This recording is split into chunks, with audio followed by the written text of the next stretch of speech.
Aló, Saúl Méndez. ¿Qué tal, Iñuen? ¿Cómo anda todo? Estaba llamando para una vuelta con. Por supuesto. Ah, Te espero bueno. ¿Dónde lo encuentro? en la oficina del Frente Amplio. Ok, estoy aquí cerquita, llego en 2 minutos nada más. Muy bien. Nuestro invitado de hoy comenzó su carrera en el mundo sindical en 1989 y al año siguiente fue elegido como representante de sus compañeros ante el Suntrax, escalando posiciones hasta llegar a ser secretario general. Hoy daremos una vuelta con Saúl Méndez, candidato del Frente Amplio por la Democracia.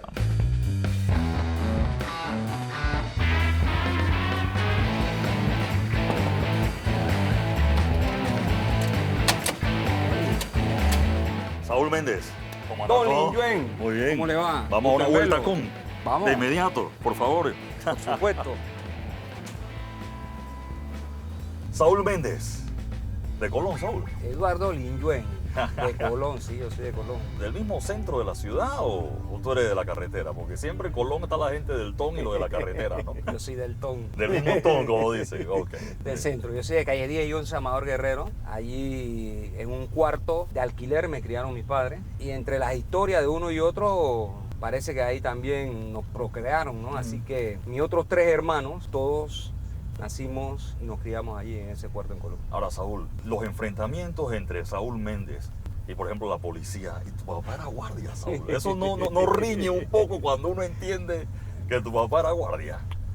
Déjame decirte lo siguiente. Vivimos una etapa, mi hermano mayor, que en paz descanse, Javier Méndez, y yo, que fuimos dirigentes estudiantiles en el Instituto Profesional y Técnico de Colón. En aquellos años, año 86, cuando yo ingresé, y el año 81, habían grandes manifestaciones de estudiantes, ¿no? Y yo en camisa celeste me metía ahí entre los camisas blancas, etcétera. Desde primer ciclo, entonces. Desde primer ciclo, entonces eso motivó. Y ya cuando éramos estudiantes de segundo ciclo en aquel momento, el viejo incluso le faltaba poco para jubilarse. O sea, que todavía En estaba esos activo. años, él estaba activo, era miembro de la Fuerza de Defensa y le faltaba poco. Yo soy de la promoción 88, así que él se jubilaba en el 90. Ok. Así que incluso se le castigó y se le envió para Escobar Por culpa de las travesuras de... por estar los hijos en el movimiento estudiantil, en la lucha conjunto al pueblo. En ese momento era el tema de la dictadura, los años más cruentos, Sí. y el movimiento estudiantil jugó un papel en medio de esa situación. El Instituto Profesional Ahora, y tú me Técnico de dices Colón. que eres del 88, o sea, que tú eres contemporáneo con Eddie Vázquez. ¿Tú conociste a Eddie Vázquez en Colón o no Sí, lo sí, viste no, nunca por ahí en la calle? Sí lo vi, Sí lo veía en la calle. Sí, Ah, sí, ok. sí nos vimos con Eddie Vázquez, ¿cómo Ah, ok. no? No, porque a veces Colón, Bueno, es chico, Colón es muy y chico la gente se conoce, por y eso todo le el pregunto. que es de la ciudad de Colón Ujú. nos conocemos, ¿no? Por lo pequeño que Y es que el que no es de la ciudad como tal, o aunque no se conozca, por ejemplo, pasaba cosas que en la universidad uno se encuentra la gente en el bus. Ah, Y también. uno ve quiénes son los que Claro, están yendo claro, o los que claro, están claro. viniendo, porque uno se Y los de encuentra. hecho, incluso la gente que viaja, como decimos los colonenses, de la Ujú. carretera, es decir, entiéndase hacia las afueras, por toda la Boy Roosevelt, ¿no? O la Sí. Transísmica, como también algunos le llaman, tampoco eran que eran grandes afluencias de gente. Así que Colón Sí, siempre... desde el 20 hasta Cativá, desde el eso 20 todo en la hasta- carretera, Sí, por sí, así sí, decirlo. Sí, como no. Entonces allí siempre los colonenses nos conocíamos, ¿no? ¿Cómo ves Colón? Colón en estos momentos tiene un gran potencial, ha sido abandonado de forma permanente y sistemática. El Aún tema de con Colón, la plata de este periodo. bueno, lo que ocurrió en este periodo es el viejo sueño con el cual incluso siempre se fundó el país propio, ¿no? Es los intereses de unos cuantos contra los intereses de la mayoría. Y en ese sentido, en este periodo lo que se hizo fue hacer una ciudad fuera de Colón para poder trasladar al arrabal que está dentro de la ciudad de Colón hacia esa nueva ciudad, para que esas tierras preciadas, a las cuales ahora le están poniendo alcantarillado para que las aguas negras no estén por las calles. Es decir, eso va a adquirir un valor que va a ser muy difícil que el colonense de a pie pueda vivir dentro de la O ciudad. sea que no va a quedar para Imposible que quede para Los que eso, están ahí. porque de hecho está destinado para Colón Puerto Libre y en función de los intereses que se mueven allí, obviamente es que se hace la inversión. Ustedes Y bien alquilado, finalmente- me dijiste. Sí, Si quizás la hubieran sido mayoría. dueños de la propiedad, hubieran quedado en grande ahora con Sí, lo claro, que venía. pero ni en ese periodo podía hacerse, porque tú Ok. recordarás que cuando se funda el país hace 115 años, resulta ser que los intereses de la oligarquía de ese momento eran de casateniente, para alquilar a la gente que venía a la Hubo un construcción. movimiento inclinato por eso Así después, es. ¿no? Entonces obviamente ya eso tenía dueños desde el inicio. ¿Tú manejas? Por supuesto. ¿Sí? Sí, sí. ¿Por aquí? por varios lugares, Ok. aquí en toda la ciudad. ¿Maneja bien o maneja? Manejo como manejan los panameños.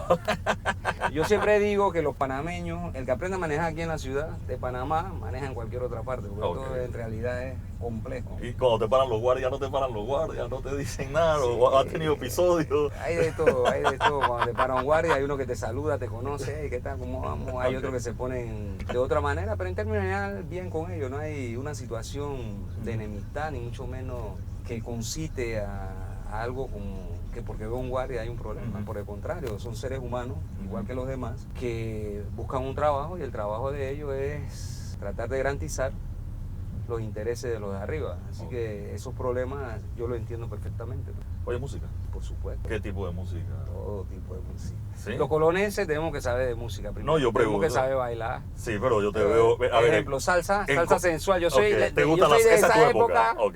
de la salsa sensual. Eddie Santiago, Willy González, Pedro Arroyo. Perro, Ok. todo. Ok. Hubiera tenido que Mar Anthony. un playlist de sí, salsa sensual. Sí. Ahora, pero en Colón tú Además, eres un Spanish. reggae. ¿Qué pasó? En Colón Ahí tú eres un estamos Spanish. En nosotros. Colón tú eres un Spanish. Boy. Así te ven eso. En Colón eso se conoce como un Spanish. Entonces, además de eso, qué sé yo, Cafú Sí. es bueno y tiene mucha Y de la paisano. música de Cafú y paisano de Cafú. Ok. Es una música de protesta social, lo Ujú. cual es bueno. Vivo en el gueto y qué, es una expresión Ok. de ello. Y obviamente esto, sin duda, esa expresión artística se refleja, ¿no? Y la lleva una. Y la salsa dura también. Ujú. es Ahora buena, cualquiera la balada pensaría y que demás. oye Nova Trova Cubana y Silvio Rodríguez y También, Pablo por Milanés supuesto. y esas cosas Por así. supuesto, ¿quién no escucha a Pablo Basilio? Ok. No, está bien, yo pregunto, ¿no? Porque- Sin duda que sí. No, porque a ustedes Pero- siempre le señalan, algunos de manera positiva y muchos de manera negativa, esa influencia cubana. ¿Quién crees tú que llena, por ejemplo, a Tlapa cuando venía Mercedes Sosa o venía alguno de estos artistas importantes cubanos? Los robos de la universidad, ¿no? No, porque no tenían el poder adquisitivo a eso. ¿Quién crees tú que me encontré yo por ahí, por ejemplo, a un concierto de Mercedes Sosa que tuve el privilegio de estar Ajá. en Atlapa? Todo eso era la élite. Ok, eso van a escuchar Mercedes. Claro, porque Ok. la cultura no tiene frontera. Lo que pasa es que cuando hay estigmatización, entonces hasta escuchar cualquier tipo de expresión musical, cultural, etcétera, entonces hasta eso sirve para ataque, ¿no? Lo cual te dice, quizás estos ataques furibundos que no tienen contenido sirven como consigna más que como debate. Cuando ves las obras así, ves a los compañeros de la construcción haciendo trabajo. Yo paso lista a veces, cuando yo veo a los compañeros, yo les digo botas, casco. Pasa eso. Te toca ver esas cosas en la calle y de repente decirle a los compañeros de la construcción, póngase el casco, puse el equipo de seguridad. Cuando yo a los obreros de la construcción, me remonto cuando yo empecé a trabajar en la construcción. Hay gente que dice que Saúl nunca pegó un bloque. Es que yo no soy albañil, ¿cómo voy a pegar un bloque?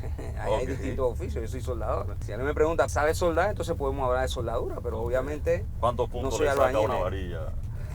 Entonces, lo que quería decirte con lo que me preguntas en Sí. concreto con los obreros, yo lo que veo es cómo hemos logrado todos juntos a través del gremio, del sindicato, dignificar la vida del obrero. Hoy el obrero tiene uniforme, tiene casco, tiene bota, incluso hasta eso se le negaba, a pesar que son parte de los costos de producción, y sin duda hemos avanzado. Cuando yo empecé a trabajar en la construcción, un ayudante ganaba 1.25 la hora. Hoy está arriba, dependiendo si trabaja en obra pública o en privada. ¿Cuánto Gana es el más, mínimo más, ahora? más de 3.46 la hora. Un reforzador, carpintero, albañil ganaba 1.70 en el año 90. Hoy está arriba de $5.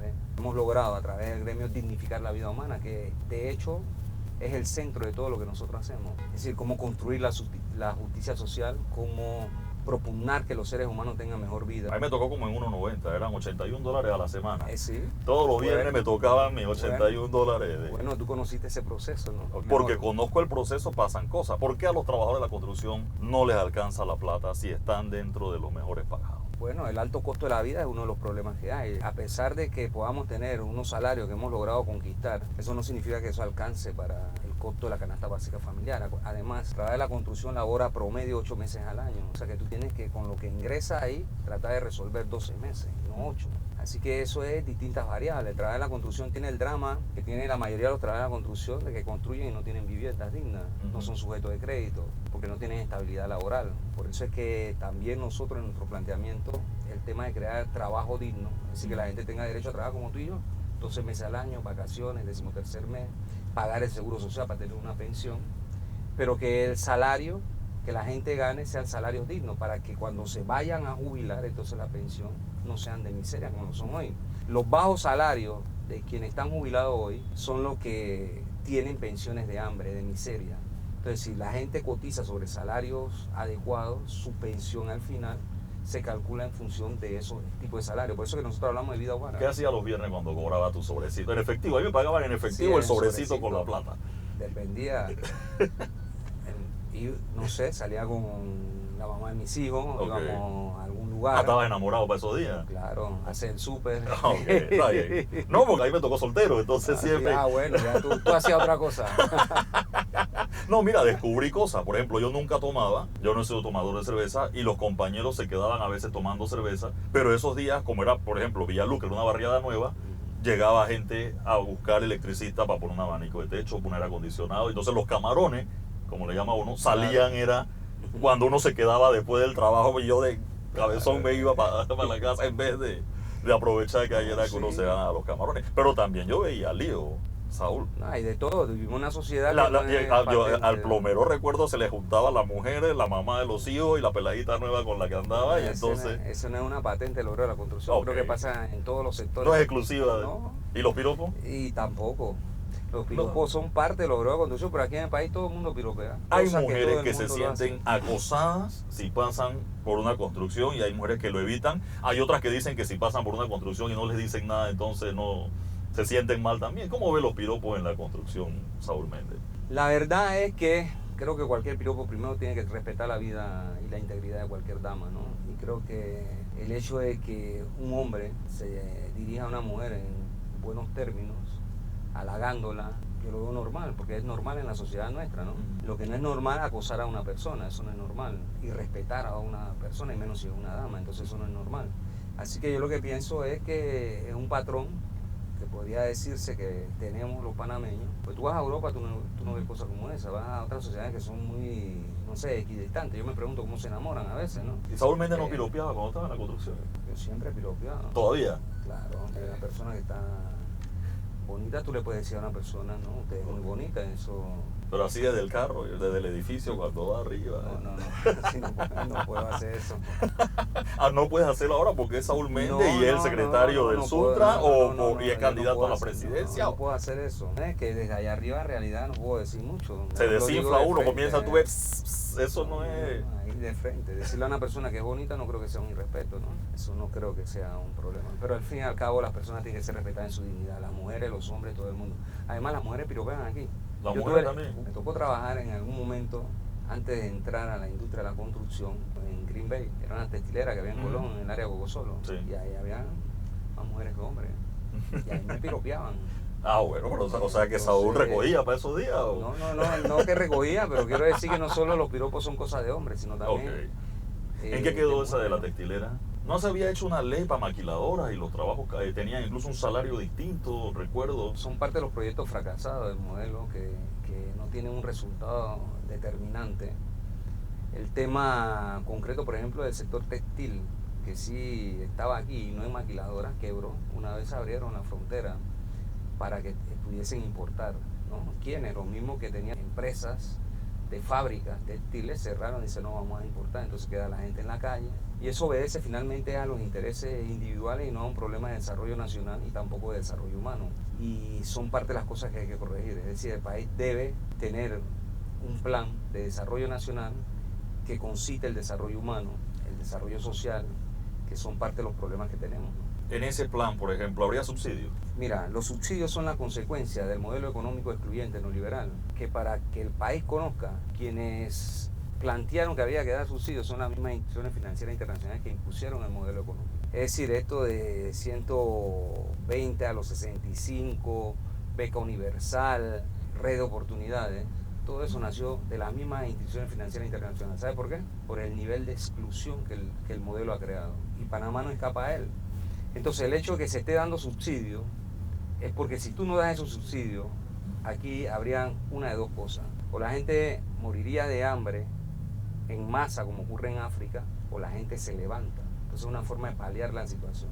Nosotros estamos apostando desde el punto de vista económico, primero a un plan nacional de desarrollo, ¿no?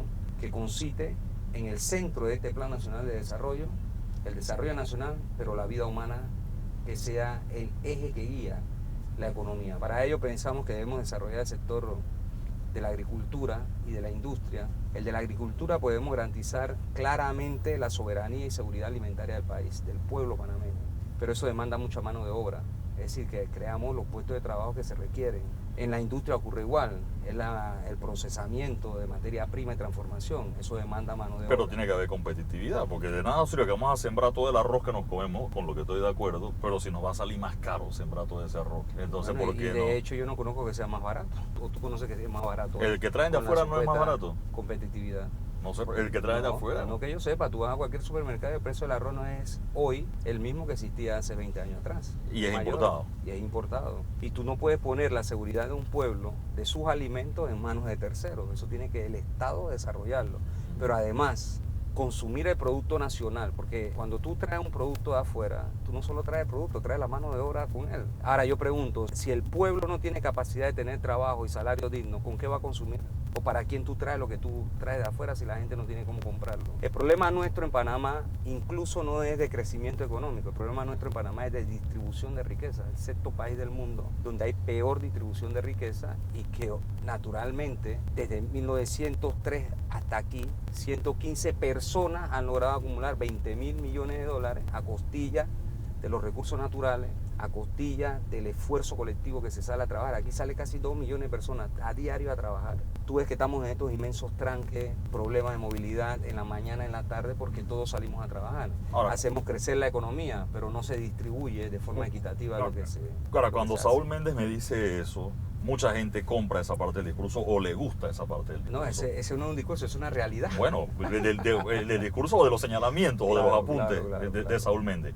Sin embargo, la discusión viene en los mecanismos de lucha. O sea, cuando el Suntrack cierra la calle, Sí, pero cuando es que- Frenadeso cierra la calle, la gente se incomoda. Y se incomoda bastante. Fíjate, a nosotros nos ha tocado enfrentar en este mismo periodo, en estos 30 últimos años de pseudodemocracia, precisamente el modelo económico. Nosotros, por ejemplo, cuando se estaba reformando la ley del Seguro Social que aumentaba edad de jubilación, que aumentaba cuotas, que aumentaba de todo, obviamente, ¿dónde se hacen las luchas? En Europa, en Francia, los chalecos amarillos, ¿dónde hacen la lucha? En su casa, la hacen en las calles. En las calles se libran las batallas que los pueblos están obligados a dar por tratar de dignificar la vida. Y eso es lo que le ha correspondido a un grupo de panameños en determinada coyuntura hacer.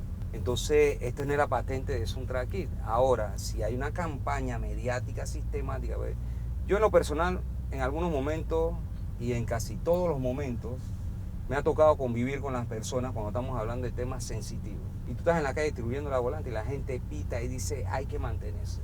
Pero eso nadie lo divulga ni lo pone como noticia. Entonces podemos poner los que se quejan. También hay quienes se quejan. Es decir, hay que buscar un equilibrio entre las cosas. Pero en la historia de la humanidad, la lucha de los pueblos, no solo del panameño, ¿cómo recuperamos el canal el 9 de enero del 64? Okay. Es decir, ¿Qué no podemos pasaría? estigmatizar la lucha de los pueblos. ¿Qué pasaría a la inversa? Llega el FAD al poder y tiene una manifestación en la calle. ¿Qué lleva a la gente a la calle? Eso es lo primero, porque nadie Sí, va a pero la calle los por problemas, deporte. el FAD no los va a poder resolver en el primer Sí, año de pero gobierno. Y a los eso, primeros eso, el sin IDAN, duda, sin el duda, IDAN, un cierre de calle por agua. O sea, sin el duda- FAD, y nadie lo va a poder resolver en los primeros 6 meses de gobierno. traqueando los dedos no se pueden resolver los problemas. Claro, y Eso cuando es cierre así, la calle la eso gente es- por agua, eso el FAD va a llamar a eso la policía a decirle, abran la calle. Eso es así, porque cuando alguien cierra la calle, lo primero que yo escucho cuando veo las noticias es que la gente dice, hemos ido aquí, hemos ido allá, hemos llevado cartas, hemos pedido reunión y nadie nos atiende. Por eso la gente va a la calle, porque cierran por agua, por escuela, porque la gente cierra porque el camino no sirve, en fin, por mil y una razones. O porque O sea, la un gente candidato, hay que o porque escucharlo. un candidato también está asusando a la gente buscando Bueno, yo no canonjía creo- política o buscando yo no- rédito yo- político. yo Eso no creo también que pasa. Podríamos contar las veces que se cerraron las calles en el país Mm. el año pasado por problemas de escuela. Eso no tiene que ver con candidatos. Por problemas de agua potable. Eso no tiene que ver con candidatos. O sea, la comunidad está viviendo un problema y hay que resolverle su problema. Ahora, la gente cuando sale a la calle, como yo lo entiendo, es por un descontento. Porque nadie le da una solución a su problema. No se le atiende dignamente a la gente. En un gobierno del FAN lo que estamos planteando es atender a la gente en sus necesidades. Agua potable, trabajo y salario digno, vivienda, educación, salud pública. Es decir, cuando estamos hablando de educación, por ejemplo, estamos planteando la necesidad de que la misma sea pública gratuita desde el jardín de infancia hasta la universidad, que sea laica, científica, técnica, liberadora, crítica. Es decir, pero la educación está en función de ¿qué? Del modelo de desarrollo del país. Si queremos desarrollar el agro y la industria, una parte de nuestra educación tiene que llevarnos a crear los profesionales y técnicos para esas actividades. La escuela de agricultura. Por supuesto, de ciencias, porque hay mucha tecnología hoy, la ciencia vinculada al tema de la producción en el agro, igual que en la industria. Entonces, tenemos que ver el país en función de que aquí vivimos todos. El país no puede seguirse viendo en función de los intereses de 115 ultramillonarios. Justamente este problema concerniente a los problemas estructurales del país se remontan hace 115 años atrás. Es decir, a muy pocos les ha ido muy bien y a la mayoría todavía están esperando redimirse. Entonces, ¿cómo logramos que la sociedad busque un equilibrio donde todos podamos vivir y podamos desarrollarnos como seres humanos? Esa es la propuesta nuestra. Suntrax, FAT, Frenadeso, hay como una simbiosis entre FAT y Suntrax, o se entiende que el Suntrax es el músculo de alguna manera del FAT. Mira, el Suntrax juega un papel importante. El Suntrax es una de las organizaciones que, si revisamos en la historia del país, no hay precedentes. Pero el FAT es un partido. Hemos sido un organismo exitoso, nos autoadministramos y hemos jugado un papel importante. La lucha social, junto a la unidad de campesinos, indígenas, profesionales, amas de casa, productores, etcétera, nos concitó a irnos a hacer amplias alianzas para poder enfrentar claramente el modelo económico. Y ahí nace Frenadeso, ahí nace CONUNCI como Central Obrera, cuando nos tuvimos que enfrentar la reforma neoliberal del Código del Trabajo. En el 94. Claro, y después de allí entonces esa fuerza acumulada del pueblo organizada, que se autoorganiza, y organizar significa no solo tener la capacidad de decir yo soy esto, sino también de autofinanciarte, de tener criterios, de hacer planteamientos. Ese acumulado hoy se ve planteado en el Frente Amplio por la Democracia. Ahora, ¿cómo una el FAT herramienta de lucha político-electoral? Lo que pasó en las elecciones pasadas, que la cantidad de firmas que consiguieron para el partido político, la cantidad de afiliados que tiene el Suntrax que pagan su cuota todos los meses, no se tradujo necesariamente en los votos en las urnas? Hay muchos factores. El primero de ellos, como nosotros lo entendemos, que enfrentamos el proceso electoral más corrupto que tuvo este país.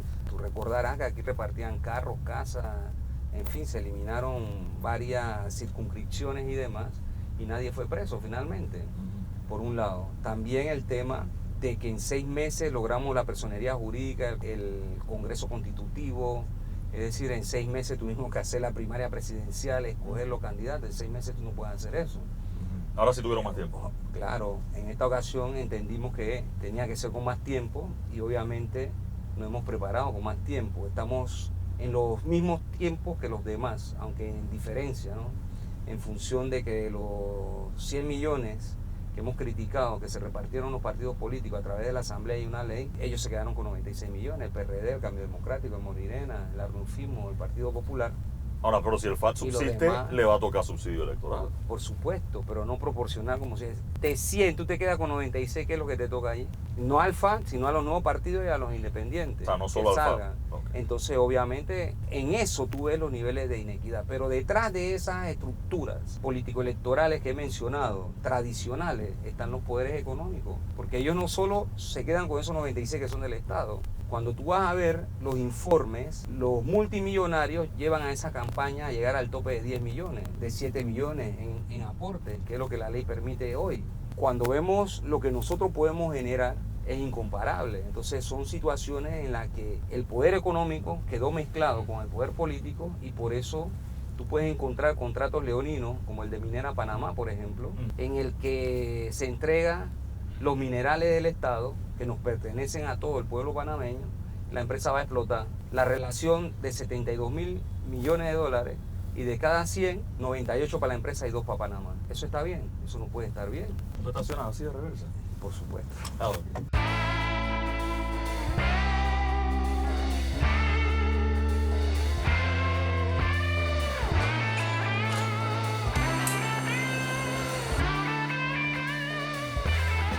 Gracias.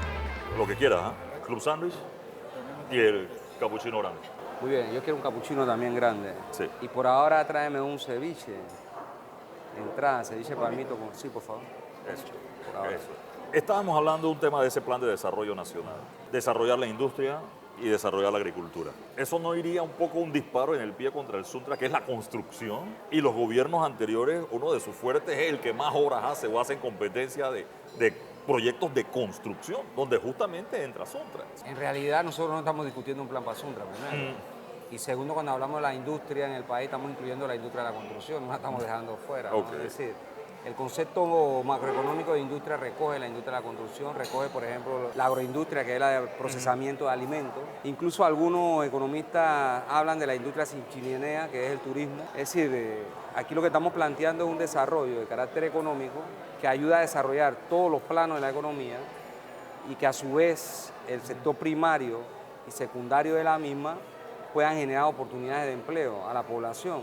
Y es la única forma en la que nosotros podemos garantizar que 242.000 personas hoy que no trabajan y no estudian, jóvenes, 192.000 que no han ido a la escuela, 15.000 que el año pasado desertaron de primaria y secundaria, pueda ordenarse la posibilidad de vida digna. No es contradictorio, por ejemplo, Suntrax se opuso a la ampliación del canal en ese momento, pero quien construye la ampliación del canal al final es el Suntrax.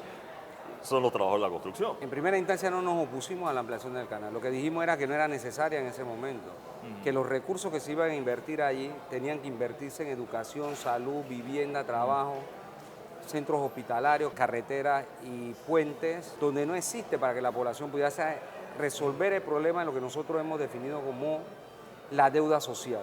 Ese fue el planteamiento nuestro con relación al tema. Y no hay ninguna incongruencia. Los obreros de la construcción construimos. Y si se iba a hacer la esclusa, no la iban a hacer, por ejemplo, con abogados, tienen que hacerla con obreros. Entonces, ¿qué pasa, por ejemplo, caso Odebrecht? Es la industria de la construcción. O sea, hay un tema de corrupción entre no necesariamente el que construye, pero es la industria de ustedes. Sí, pero no puede ser un genérico. Es la industria, sí, ellos vinieron aquí, ellos han dicho a quién le entregaron coima. Generalmente hay empresarios de cuello blanco que están vinculados a ese hecho, como los hay delincuentes disfrazados de políticos que deben ir presos y debe, a nuestro entender, el Estado, y es lo que estamos proponiendo, quitarle lo que se robaron y que vayan a la cárcel. Porque no puede ser, podríamos asumir bajo la tesis que tú planteas, que como es la industria, es Panamá y entonces todos somos responsables y ahí nadie es responsable. No, ¿qué plantea el FAD en materia de justicia, por ejemplo? En el tema de justicia, con relación a la corrupción en los tres poderes del Estado, nosotros hemos planteado la necesidad de fundar un nuevo Estado a través de una constituyente originaria en la que esté representada todos los sectores sociales del país, obreros, campesinos, indígenas, empresarios, en fin, profesionales, todos los sectores, que se provengan los constituyentes de los sectores sociales, que estemos allí como sociedad, redactar la nueva constitución, crear los nuevos mecanismos para golpear duramente la corrupción. Por ejemplo, estos delitos de corrupción constitucionalmente podrían tener rango de que no puedan prescribir, que no te vengan con eso que hacen ahora lavado judicial, que yo me acuño en función de que yo entro al sistema y por un tecnicismo no me levantaron un fuero, yo robé pero no me pueden hacer nada. Es decir, nada de ese tipo de situaciones pueden evitar que llegue el alcance de la justicia, que la persona que robó regrese o se le quite lo que robó y que vaya a la cárcel. Yo creo que eso es sencillo. Ahora, pero además, ¿cómo se nombra? Sí, el sistema judicial, cuando es Suntrax y Saúl Méndez, ha funcionado. Bueno, el punto aquí es concreto. ¿Qué pasó? Se manipula la justicia, como es manipulable. A mí no se me ha olvidado el episodio suyo con McCoy. ¿Qué pasó con McCoy? Es manipulable. Primero, el tema de que te montan expediente amarillo. Por ejemplo, en el periodo de Martín Torrijos, el Consejo de Seguridad, siendo la procuradora hoy una candidata independiente, le llevó a un maleante ahí a la Procuraduría, le entregó ese maleante $500 una pistola, ese maleante acompañado por el señor este que tú mencionas, McCoy, y le dijo, no, esto me lo entregó Saúl Méndez, y empezó una cacería contra mí. Y resulta ser que a los que estaban asesinando eran a los obreros de la construcción, a los dirigentes de Suntra. Había ocurrido con Osvaldo Lorenzo, casualmente en una obra de Odebrecht, la autopista Panamá-Colón, y en Isla Vivero habían asesinado a Luis Argüelles, un policía con un disparo de escopeta, que también cuentan los medios que quería robarse la escopeta a la policía para no entregarla a los peritos. ¿Qué ocurre? En ese momento se entrega eso y lo que se ordena es la captura contra... Yo fui al banquillo del acusado, primero que los asesinos de los compañeros nuestros. ¿Y sabe por qué salí absuelto? Porque Mayre Barcas Negra, en su ingenuidad quizá y en su ignorancia, metía en su teléfono un chip de teléfono, lo quitaba y metía otro y él se llamaba y se amenazaba y decía que era yo el que lo llamaba. Yo lo demandé y lo querellé después, pero eso no lo investigaron, lo archivaron. ¿Por qué? Porque la justicia en este país es manipulable, no para el caso de persecución política como fue el caso mío, sino incluso para liberar a los ladrones de cuello blanco, a los políticos corruptos que no les alcanza. Ejemplo, ¿Qué pasó Tito con el Afú. caso Lorenzo? ¿Qué pasó con el caso Tito Afú? ¿Cuándo ha ido a responder por eso? Y después el Toro, con De La Hoz, dicen no, repartieron así, así, grabaron, ellos presentan la prueba y no pasa nada. Caso Ceni, el caso de los 420 millones del PAN. Aquí, por ejemplo, cuando vendieron banismo, hicieron una ley para no pagar casi 400 millones de dólares. Así es como nos están robando a todos. ¿En qué quedó el caso Lorenzo? A ver, el caso Lorenzo fue juzgado.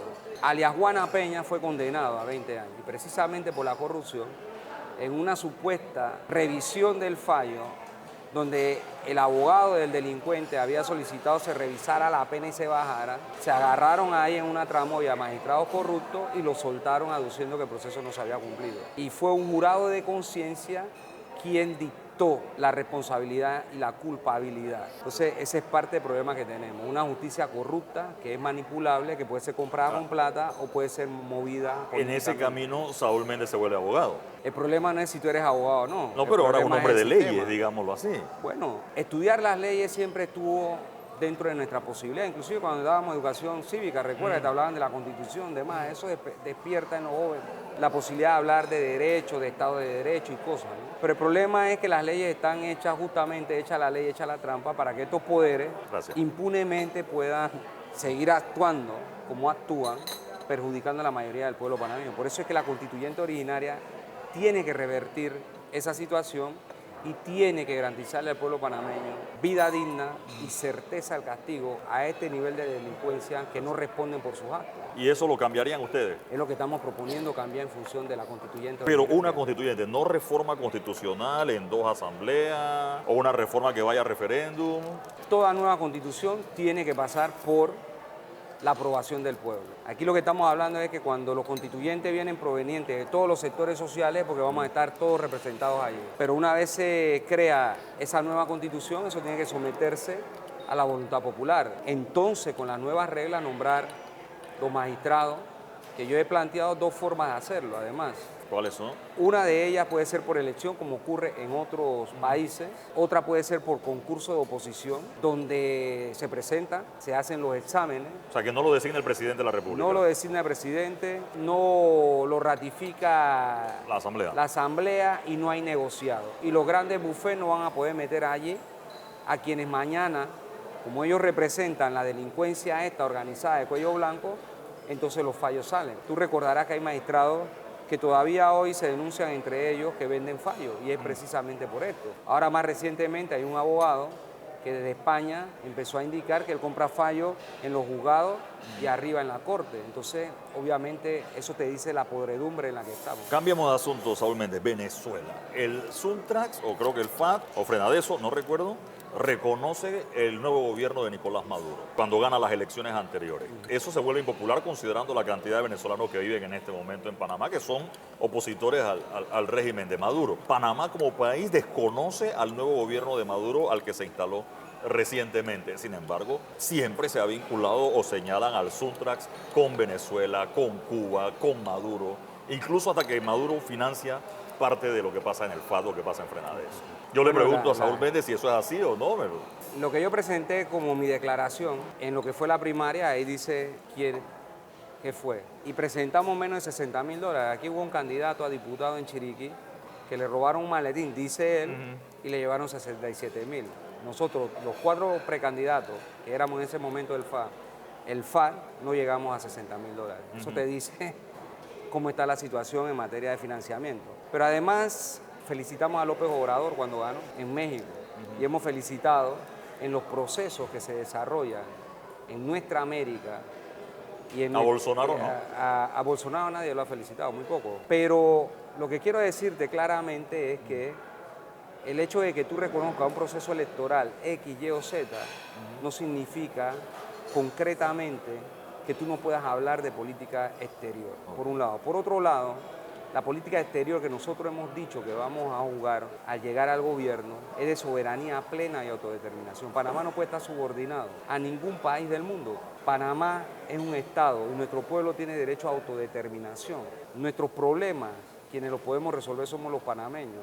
Tú me hablas de venezolanos viviendo aquí y que a ellos no les gustó. Sí, ellos son extranjeros, ellos no son los que pueden venirnos a poner condiciones a los panameños aquí. Pero Como los no gobiernos podemos tendrían que nosotros- lidiar, por ejemplo, el tema migratorio. como no podemos nosotros irle a poner reglas a ellos allá. Si tú migras a un país, tú tienes que jugar con la regla del juego del país. Y tú no puedes venir aquí a imponerle al país condiciones que tú no eres nacional. Ahora, el acercamiento con China, ese sí le gusta. El tema concreto con China puede ser tan bueno o tan malo como el Tratado de Libre Comercio que hemos dicho que vamos a revisar, todos los tratados de libre comercio, porque apuntan a quebrar el agro. Pero puede ser tan bueno o tan malo si se negocia de la misma manera que se negoció el norteamericano. Porque como te vengo planteando, aquí no se negocia para el Estado panameño y la población, se negocia para los intereses de un grupito. Entonces este problema no es un problema de gustos, este es un problema que tenemos que ver integralmente en la sociedad. ¿Qué queremos los panameños? ¿Hacia dónde vamos? ¿Qué modelo de sociedad queremos? ¿Cómo queremos desarrollarnos? ¿Qué modelo de seres humanos queremos ser? ¿Cómo buscamos un equilibrio con el ambiente? Es decir, eso es lo que debemos discutir los panameños y saber hacia dónde vamos. ¿Por qué el FAD ha enfocado más el tema en la presidencia o aspirar a la presidencia y no también temas locales, o sea, representantes de corregimiento, alcaldías, lograr con éxito una bancada, así sea minoritaria, en la Asamblea, por ejemplo, y está más enfocado en la presidencia de la República? Bueno, primero, el FAD no está enfocado en la presidencia de la República. Recuerda que el proceso inicia por primarias presidenciales y luego entonces viene el tema del resto de las ofertas. Entonces el FAD ha cumplido. Hemos ido a primarias presidenciales. Pero las figuras visibles del pero- FAD no están aspirando a los otros puestos. Por el contrario, presentamos 690 candidatos a diputados, a alcaldes, a representantes de corregimiento. Te voy a poner 4 ejemplos de alcaldía. En la provincia de Colón, de la cual orgullosamente provengo, está Felipe Cabeza, que es educador. En la provincia, el Distrito Capital, Panamá, está el profesor Diógenes Sánchez, que es candidato a alcalde. En Arraiján, el profesor Amaya. En Chorrera, un profesor también que está corriendo. En San Miguelito hay otro profesor que ¿Y está diputados corriendo. en la Asamblea? En la Diputación, por ejemplo, Genaro está corriendo en el 8-6, Luis González está ¿Lleva corriendo en el chance? 8. Todos llevamos chance. Tenemos que trabajar para ganar esos votos de la gente. Y eso es Un importante. solo diputado garantiza la subsistencia del FAD como partido político. No, es 2% De los o votos. en la presidencia, Ok. o en los diputados, o en los alcaldes, o en los representantes. En cualquiera de esos que saque Ok. 2%, el partido subsiste. Jaime Caballero está corriendo en el 4-1, que es uno de los dirigentes más connotados en Chiriquí. David Niño, en Coclé, en el 2-1. Reinaldo Garcés. Es decir, tenemos nosotros 42 candidatos a diputados en todo el país. Es decir, que hemos logrado cumplir una Con cuota. posibilidades reales de esos Nosotros- 41, ¿a cuántos ven ustedes con una posibilidad real de marcar? Nosotros aspiramos que en los circuitos plurinominales podamos, sí, gracias, tener representación. Y en algunos circuitos que no lo son, donde sentimos que tenemos fuerza como sectores sociales para llevar a esos compañeros. Nosotros aspiramos a que podamos tener una bancada entre 5 y 10 diputados en la Asamblea de Diputados. Saúl Méndez, Ahora, hemos hablado de los estamos episodios. compitiendo en condiciones muy desiguales. Ha habido episodios fuertes. Ajá. Hablamos de las reformas a la Caja del Seguro Social, las reformas al Código de Trabajo, la denuncia aquella de la pistola, aquella vez. Yo he visto en momentos Saúl Méndez el más buscado en algún momento por la policía, incluso en algún momento con seguridad, quizás del Suntra o compañeros que se ofrecen a cuidarlo, como sea que se dé, pero ha habido momentos duros, Saúl. Aquí hubo momentos en que contrataron sicarios para asesinarme, hubo momentos en que con procesos amarillos pretendían meterme preso para que me asesinaran en la cárcel. ¿Cuál ha sido el momento más duro de eso? Fíjate, los momentos más difíciles que vivimos fue cuando en 6 meses asesinaron 3 miembros de Suntra. Fue en esos 6 meses que se dio el episodio de Mayres Barcas Negras. Fue en ese periodo que se proliferaron, por ejemplo, sindicatos amarillos para tratar de dividir a los trabajadores de la construcción. Eso fue un periodo muy duro. Y eso implica claramente adaptarse a ese momento de la lucha para enfrentarlo, ¿no? Así que son momentos que hemos vivido difíciles, que la propia fuerza interna, más la solidaridad del pueblo panameño y la solidaridad internacional del movimiento sindical, ayudaron a romper esa posibilidad. Saúl, bueno, ya llegó la comida. Vamos a hacer algo. Yo tengo un regalo Ajá. para ti. Tengo un regalo especial. Sí, Así. yo por razones de transparencia prefiero que lo abran aquí para que no digan después que uno Tú está... que me estás dando ahí. No es peligroso, yo creo que por transparencia mejor lo abrimos acá. No hay que cuidar sí. el papel tampoco, pero... No. No, ¿Tú cuidabas papel cuando abrías regalo? no, pero de todas maneras hay gente que lo cuida, lo guarda. Mi mamá guarda los lazos y los recicla para otro regalo después, así que... Hay que reciclar porque la situación ambiental es bastante compleja. Hace un rato, mira, lo mira primero antes de sacarlo. Un Usted me dijo que palautre. nunca había... Me regalaste un palautre. Me dijiste que nunca había pegado un bloque. No, yo no dije que nunca he pegado un bloque. Dije que yo no pego bloque porque no soy albañil. Ese para que no lo Pero pueda... sí sé pegar bloque. Ah, ok. Bueno, le puede dar uso entonces, para un que lo palautre. ponga en la oficina ahí. O lo tenga ahí, ¿no? Muy bien, vamos a conservarlo. Ok, de mi parte. Gracias. Gracias, Saúl Méndez, por estar en Una Vuelta con.